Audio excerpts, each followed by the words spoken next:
What is Vanderbilt thinking with this new policy that essentially would require religious organizations to give up their core religious mission? We're going to be talking about it today on Faith and Freedom. I'm Matt Staver, founder and chairman of Liberty Counsel. Joining me is Ron Miller, who is the associate dean of the Helms School of Government at Liberty University. Ron, this issue at Vanderbilt University with this new policy, and I guess it's now going through some modifications potentially.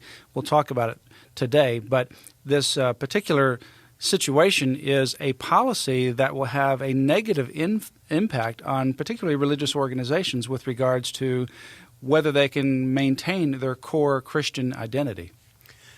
Well, the students at the university are facing quite a challenge because the administration seems to be determined to make the change. They had a town hall meeting on this very topic recently about whether or not Christian organizations should be forced to accept non-Christian leadership.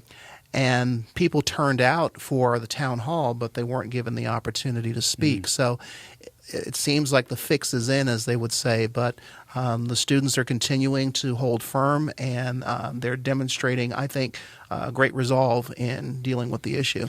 And Professor Carol Swain, who you had we talked about before we went on the air today, is a professor there at Vanderbilt University, and she has been on Fox News recently talking about this. She's obviously opposed to this particular policy, as are many of the student leaders there.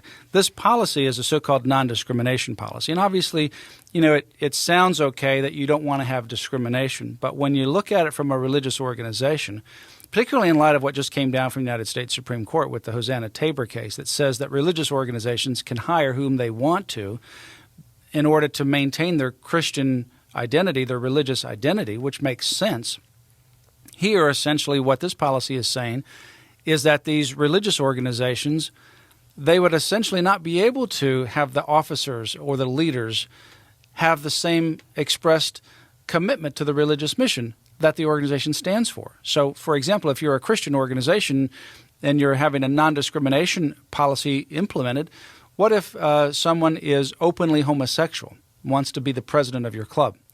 What if someone who is in a Christian club doesn't believe in Christianity, doesn't believe in Christ? What if someone in a Baptist club is a Roman Catholic, or a Roman Catholic club is a Methodist? It just makes no sense to force these clubs to eliminate who they are and their core identity. In fact, there's a lot of contradictions in the university policy because they want to somehow say that this is they've been compared to segregationists. But the fact is that these Christian organizations are open to anyone who wants to join. We're talking about the leadership, which represents the value system that the organization stands for. There is no discrimination when it comes to membership. Anyone can join, but they're just saying we want to be able to choose the people who lead us to be consistent with our values. And then they still have fraternities and sororities, which have all kinds of restrictions based on gender and other things, and somehow their exclusivity isn't a problem, but when it comes to a religious organization, all of a sudden it's a problem.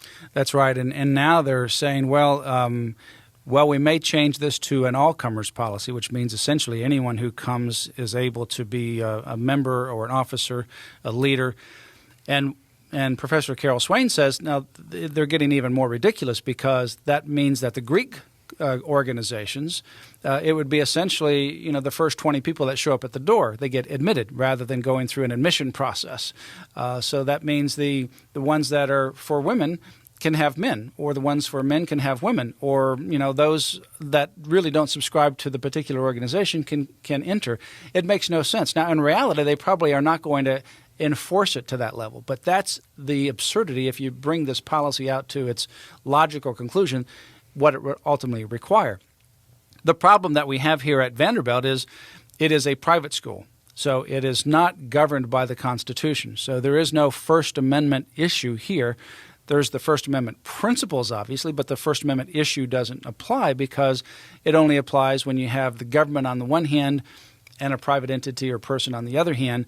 Here, Vanderbilt's private, and therefore the constitutional principles, you can't sue them under the First Amendment. There may be some other kinds of regulations or restrictions, since I'm sure they do take federal funds, and whether there's some other federal remedy is unknown at this time. But right now, it's really just a political issue. Do the right thing and don't implement this ridiculous policy. We're seeing a new battle. It's not a new battle from those of us that have been engaged in the fight, but I think it's breaking out into the open. You look at the issue at Vanderbilt. You look at the Catholic bishops and what they're facing with regard to the Obama administration's rules on contraception and abortifacient. You look at Mayor Bloomberg in New York is trying to implement punitive policies related to sterilization and birth control being offered by Christian organizations, healthcare plans. So you're seeing this whole backlash coming together. And what I think is really impressive is that the people of faith, people of who stand for religious liberty, are being firm in what it is that they intend to do. The students on campus at Vanderbilt, they have been respectful. They have done everything they can to show their deference to the authorities at Vanderbilt, but they've been firm in their principles.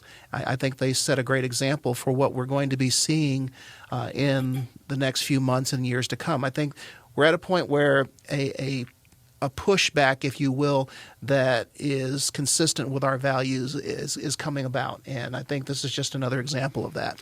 It really is. I think as it relates specifically to Vanderbilt, if you're an alumni or if you're considering attending or sending your son or daughter to Vanderbilt, you might want to reconsider your support for Vanderbilt and let Vanderbilt know. Don't just get mad and not let Vanderbilt know. If they don't hear from you, and obviously hear from you in a respectful way, they're not going to respond. But I think Vanderbilt needs to have an outpouring of response, a pushback from people across the board. And even if you're not with Vanderbilt, not associated in any way, I think they need to hear from people across the country, communicate your displeasure regarding this, and ask them to go back to the previous policy that they have and not enforce this because it's going to have a negative impact. Beyond Vanderbilt, I think you're exactly right. This illustrates sort of the tip of the spear. This is the clash of worldviews that we talked about this week on faith and freedom. This is the clash between secularism and a worldview that the founders believed in, that there is a creator God and that God infused us with certain unalienable rights, among which are life, liberty, and the pursuit of happiness, and that government has the duty to protect those rights. Those are the clashing worldviews that are taking place, and we're going to see this. We are seeing this more and more. It actually is, as you say, breaking out. I think we're at the beginning of a mass movement that's going to start pushing back because the values that we talk about in our nation, I think they can only stand so much pressure. And I think people now are starting to understand that to sit back and not respond is simply going to mean that we're going to lose our character, who we are as a nation. And I think that we're going to see God withholding his blessings because we have gotten to a point more quickly than any other nation because we've been willing to acknowledge his lordship. And I think when we see the kinds of pushback that's happening in our hearts, we're beginning to say, no, this is unacceptable. This may not stand. And we hope that people who are listening are going to take that to heart and join this mass movement toward preservation of religious liberty. I think you're right. I think you're seeing more and more of that clash coming forth. And, with our normal democratic process that is set up in this great republic, you have the safety valve to be able to go through the process and have a response. If it becomes so oppressive, however, and even the ability to respond is not fostered and allowed, it's one thing to have a meeting and just have a similarity of a meeting, but not really listen to people, not have a real meeting because they didn't let all the people in. That ultimately raises the temperature level of the community, and you end up having mass movements. I mean, you saw that happen in the Middle East. You saw it happen here, obviously, in the United States with the revolution. You saw it in the civil rights movement. I think there is this mass movement that is developing here in this country to push back. And certainly now is the time to begin to do that, to push back to make sure that we preserve our religious freedom. Give us a call at Liberty Counsel at 1-800-671-1776. You can ask for the book Original Intent by David Barton. That is a great educational resource to give you a foundation regarding the founding principles or the first principles that the founders ultimately envisioned as part of this country.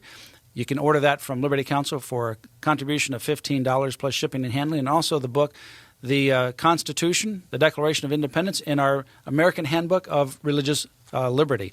Give us a call at Liberty Counsel today or go to lc.org.